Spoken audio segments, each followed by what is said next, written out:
Story time about how my roommate tried to kill my dog and blame it on me. This is not my story time. It was sent to me on Instagram. My roommate is literally the craziest person I've ever met. It's a freaking nightmare. Wait till you hear everything she's done. Her and I moved in together at the beginning of the year, so we haven't been living together for that long. But before that, I considered her one of my best friends. We would hang out all the time. Oh yeah, and she loved my dog. I had just gotten out of a relationship and I told her I wanted to find an apartment and she suggested we live together, so of course we went and found an apartment. Things were good for the first 2 months. We had movie nights, we would cook for each other, and we would just go about our business without any problems. Luckily, I work from home, so I'm always with my dog. Whenever I have an errand to run, I'll just leave her in my room and she usually sleeps. A month ago, I come home and I hear my roommate yelling at my dog. But my roommate didn't realize I was home. When she saw me, she picked up my dog and pretended that she was just joking. I did not like it at all, so I confronted her and I asked her why she was yelling at my dog. She said she wasn't and that I must have heard wrong. The following day, she went to work and left the door open. My dog was about to run out and we live on a busy street. Part 2 is up.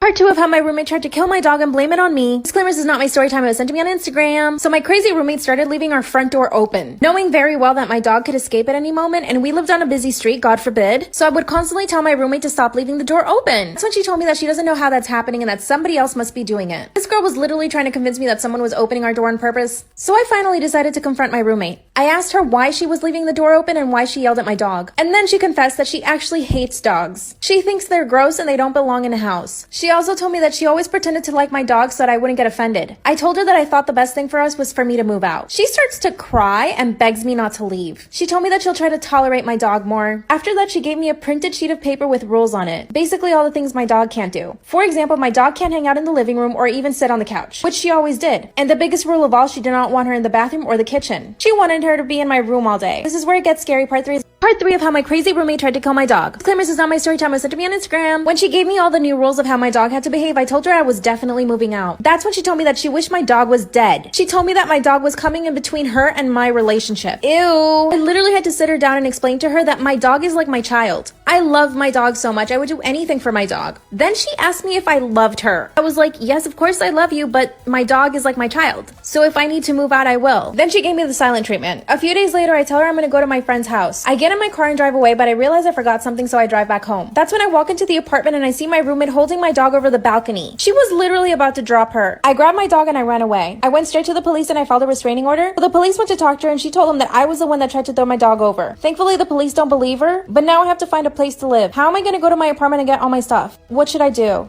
Am I the asshole for refusing to cover up in my own apartment?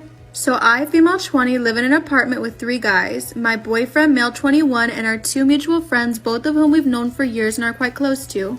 One of these friends, call him X, has a new girlfriend and they've been dating for 2 or 3 months now. I'm not close with her or anything, but I talk to her whenever she's over, and while she's a little awkward, she's always seemed nice and I'd have no problem with her coming over or spending the night. When I'm around the house, I pretty much just wear exercise clothes or my pajamas unless I'm going out. I wear things like biker shorts, tank tops, sports bras, etc. I never really wear bras when I'm going out because I'm not blessed on the top to begin with, so there's not much to be seen. So X approached me the other day and asked me if I could cover up when his girlfriend... Am I the asshole for refusing to cover up in my own apartment? So my roommate approached me the other day and asked me if I could cover up while his girlfriend's over because it makes her uncomfortable that I'm wearing so little. She thinks it's inappropriate and disrespectful to their relationship. This really pissed me off. I told him that if the guys can wear tank tops and boxers, I can be comfy too. And if she's insecure, that's something that they have to work out together and does not involve me.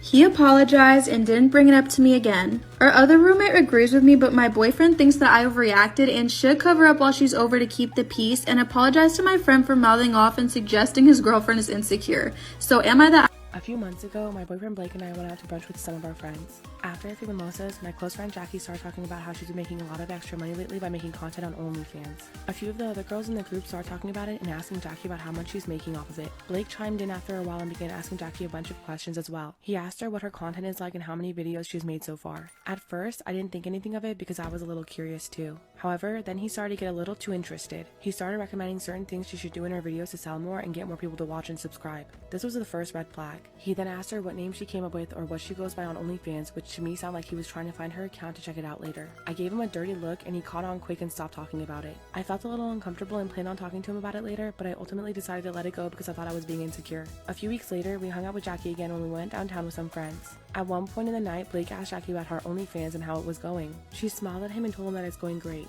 I also noticed throughout the night he kept staring at her for long periods of time. After that night, I was suspicious and decided that I was going to do some detective work. Needless to say, I couldn't believe what I found.